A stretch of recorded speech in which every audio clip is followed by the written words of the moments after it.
Shoutout nga pala kay Sheila Bibar from Kalumpit, Bulacan at kay Robert Victorino from Balagtas, Bulacan at pati na rin kay Eljon Padua Santos from Olongapo City, Zambales. Salamat! So, welcome to my channel, ADM Vlogs.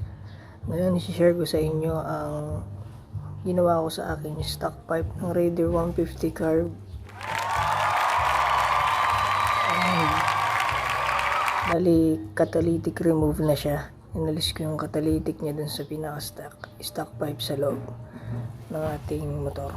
Okay, sound check. 1, 2, 3. Let's start.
Shoutout din nga pala sa mga tropa natin dyan sa Bulacan, lalo na sa Balagtas, Bulacan, kay Michael Ketpo de la Cruz, sa Bulihan kay Jonas Cervantes, at kay Ron Mapwe ng Putkot dito Bulacan.